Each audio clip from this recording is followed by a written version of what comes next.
Assalamualaikum warahmatullahi wabarakatuh. Waalaikumsalam warahmatullahi wabarakatuh.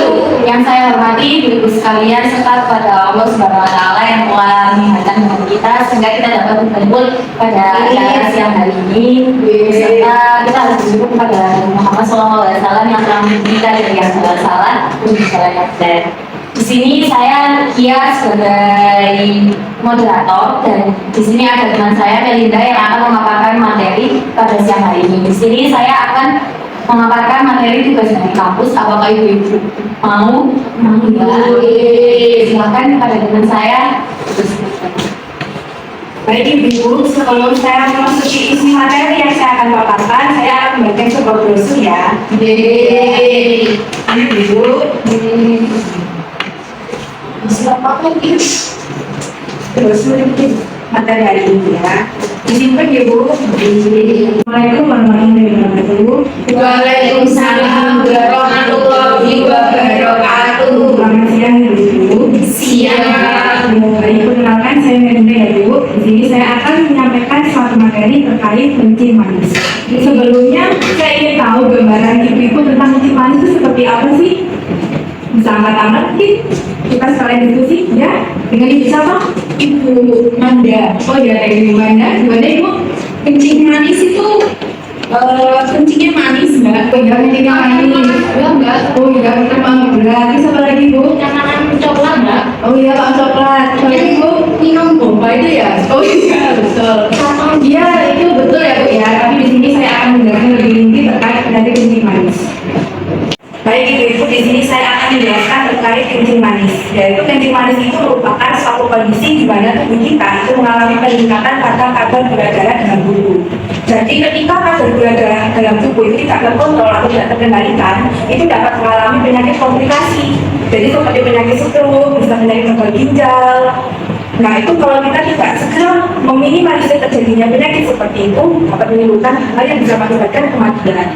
Setelah itu saya akan menjelaskan terkait klasifikasi kencing manis atau macam-macam dari kencing manis itu sendiri. Jadi klasifikasi ini menjadi tiga bagian. Yang pertama itu ada kencing manis tipe pertama. Jadi diabetes mellitus atau kencing manis tipe pertama ini merupakan suatu terjadinya ketika sistem kekebalan tubuh itu diserang dan menimbulkan adanya sel-sel yang produksi insulin di dalam pankreas itu terganggu. Jadi fungsi insulin ini adalah untuk tidak terjadinya kadar gula darah yang lebih tinggi. Jadi mencegah terjadinya peningkatan gula darah dalam tubuh. Untuk yang kencing manis yang tipe kedua, di sini merupakan produksi pankreas itu tidak mengikuti adanya suatu insulin. Jadi sudah terjadinya kerusakan pada organ-organ di dalam pankreas yang terjadinya pada insulin untuk mengatur kadar gula darah. Yang ketiga itu ada yang namanya diabetes gestasional atau kencing manis yang diakibatkan karena terjadinya pada masa kehamilan. Dan itu bisa menimbulkan adanya diabetes mellitus tipe 2 karena terjadi adanya faktor keturunan. Itu bisa terjadi pada kehamilan di trimester 2 atau 3 sampai 9 bulan. Yang ketiga di sini ada nilai normal kadar gula darah. Yang pertama, kadar gula darah puasa itu normalnya kurang dari 100 mg. Yang kedua, itu kita juga ada kadar gula darah 2 jam setelah makan kurang dari 140 mg. Yang ketiga, ada kadar gula darah sewaktu itu normalnya kurang dari 140 mg. Yang keempat, ada kadar gula darah acak itu kurang dari 200 mg. Itu nilai angka normalnya. Yang keempat, nah di sini apa sih penyebab dari diabetes? Jadi yang pertama, penyebab paling memicu terbesar adalah faktor genetik atau keturunan. Jadi ketika adanya faktor genetik ini, kita harus bisa mengetahui menyeimbangkan mengkonsumsi makanan yang baik untuk kita. Tidak adanya makanan-makanan yang bisa memicu adanya penyakit kencing manis ini. Jadi kita harus perlu pencegahan ya bu. Kita udah tahu karena keturunan. Yang kedua, ketidakseimbangan gula darah. Jadi ketika peningkatan kadar gula darah ini semakin tinggi, otomatis dalam tubuh juga tidak terkendali sehingga kencing manis dapat terjadi. Yang nomor 3 adalah obesitas, kegemukan atau peningkatan berat badan secara berlebihan. Jadi ini tidak dilakukan dengan adanya aktivitas olahraga sehingga mengakibatkan obesitas dan peningkatan kadar gula darah semakin tinggi. Yang keempat, kurangnya aktivitas fisik. Jadi kurangnya gerak, kurangnya olahraga itu dapat memicu terjadinya kencing manis ini. Yang kelima adalah faktor umur. Jadi faktor umur ini ketika semakin kita berumur, organ di dalam tubuh kita itu semakin berkurang untuk berfungsinya. Jadi untuk itu alangkah baiknya pola hidup yang sehat, makanan yang sehat harus kita jaga. Nah, ini adalah tanda dan gejala pada umumnya yang harus diwaspadai ya Bu. Yang pertama sering buang air kecil. Yang kedua mudah haus. Yang ketiga mudah lapar. Yang keempat berat badan bisa menurun drastis. Yang kelima kaki sering kesemutan. Yang keenam penglihatan kabur. Nah, itu tanda dan gejala secara umum yang harus kita ketahui. Ketika telah tahu tanda dan gejala seperti itu, segera berkonsultasi ke dokter. Dan ini tanda gejala berdasarkan kencing manis tipe 1 dan tipe 2. Jadi pada kencing manis tipe pertama itu tanda dan gejalanya yang pertama buang air kecil secara berlebihan, yang kedua rasa haus juga berlebihan, yang ketiga langsung makan meningkat, adanya kelelahan, terus penurunan berat badan, perubahan mood, mual dan muntah. Untuk yang tipe diabetes mellitus atau kencing manis tipe 2 itu juga buang air secara berlebihan, rasa haus yang berlebihan juga, ada nafsu makan juga semakin meningkat, penurunan badan juga meningkat, dan adanya kelelahan. Terus nah ini juga ini adanya infeksi kulit dan luka yang sulit sembuh. Biasanya ini sudah termasuk dalam kategori yang sudah tipe 2, penglihatan kabur dan terjadi kesembuhan. Nah, di sini ada pencegahannya. Jadi pencegahan dari kencing manis itu sendiri yang pertama bisa menjaga berat badan agar tetap ideal dengan mengatur porsi makan yang baik. Jadi makan makanan dari sayuran-sayuran, buah-buahan itu nggak apa-apa untuk dikonsumsi. Menghindari makanan yang berkaret, itu kandungan gulanya itu semakin tinggi. Terus biasanya itu makan permen, tadi makan minum boba ya Bu ya, itu juga bisa memicu. Jadi itu dikurangin dan selalu rutin olahraga aktivitas seperti biasa Bu yang tidak memberatkan ibu-ibu semua. Untuk minumannya biasanya minum air putih ya 8 gelas ya. Terus untuk kenapa Bu? Oh mahal ya Bu, iya sih ya nggak apa-apa, bisa dicari dengan yang ya menggunakan dua yang itu kan manis ya Bu. Terus di sini juga mengelola stres. Kebiasaan kita ini memang banyak pemikiran ya Bu ya, karena banyak utang ya, mikirin suaminya jangan bisa naik ya Bu ya. Ini ya Bu. Nah itu kita harus mengurangi ya Bu ya, karena kalau kita dalam kondisi penurunan banyak masalah, jadinya peningkatan pada gula darah Bu. Iya. Nah ini juga Bu menghindari makanan yang saja atau junk food. Biasanya kita makan burger, pizza, makanan goreng, minum-minuman soda itu memicu terjadinya kencing manis. Karena kandungan gulanya itu tinggi. Kalau nggak diimbangi dengan olahraga ya akhirnya terjadi kencing manis. Nah di sini kami akan memperlihatkan cuplikan video sedikit ya Bu ya. Kalian pernah dengar suatu penyakit yang bernama diabetes atau yang sering dikenal dengan nama kencing manis? Di mana terdapat penyakit tidak normal dan di dalamnya. Tetapi bagaimana sih caranya? Gula-gula tersebut ada tidak kita?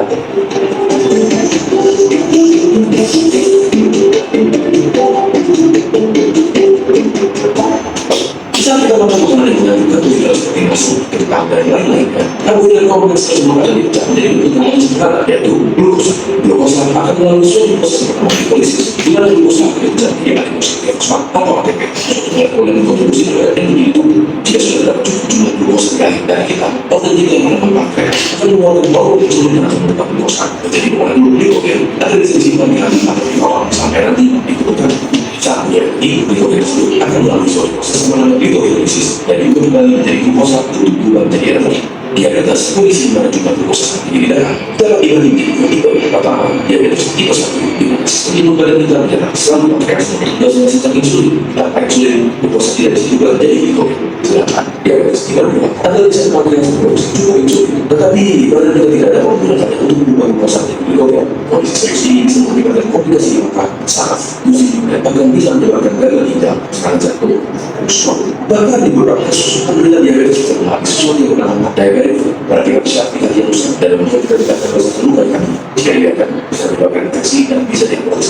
Ada baiknya kita harus diperiksa dok, namun jika terjadi kondisi-kondisi yang tidak diinginkan, kita juga bisa mulai berolahraga dan mengurangi konsumsi gula. Baik Ibu, itu tadi adalah sebuah cerita terkait dari video animasi kencing manis. Baik Ibu, yang di sini bisa saya simpulkan bahwasanya kencing manis ini adalah suatu bentuk penyakit yang tidak main-main. Jadi ini bisa menimbulkan suatu penyakit komplikasi jika tidak segera dikonsultasikan kepada dokter. Jadi alangkah baiknya kita harus bisa mencegah, yaitu dengan adanya pola makan yang sehat, selalu melakukan aktivitas fisik, dan selalu memberikan kebahagiaan pada diri kita sendiri. Baik Ibu, sekian dari pemaparan materi yang bisa saya sampaikan di sini. Mohon maaf jika ada salah kata. Jadi untuk waktu dan tempat saya persilakan kepada moderator. Baik, selanjutnya di sini saya akan membuka sesi tanya jawab. Mungkin ibu-ibu ingin ada yang bertanya atau ada yang ingin dikonsultasikan, silakan. Bagi ibu-ibu yang ingin bertanya, angkat tangan ya. Saya kata kok saya kata kok nulis sama sih. Ya wes sing wae. Cuman apa sih? Sikap isi yang Mbak, saya mau tanya. Oh iya, baik Bu Manda. Kalau misalnya kaki sering gini, kesemutan itu apa ya?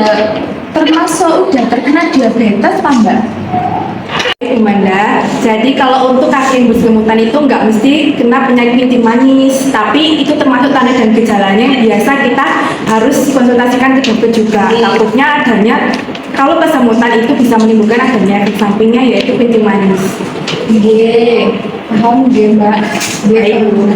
Tanya, Iya baik Bu. apa yang gemuk-gemuk itu pasti kena kencing manis ya? Oh iya baik. Atas nama siapa Bu? Ibu Elsa. Baik Bu Elsa, jadi orang-orang yang punya riwayat kegemukan itu nggak harus terjadi penyakit kencing manis. Bisa aja karena memang pola hidupnya nggak baik, tapi dia melakukan aktivitas fisik. Tapi cuma diwaspadai ya Bu ya. Oh iya. Baik Ibu. Ya, makasih ya. Ya sama-sama.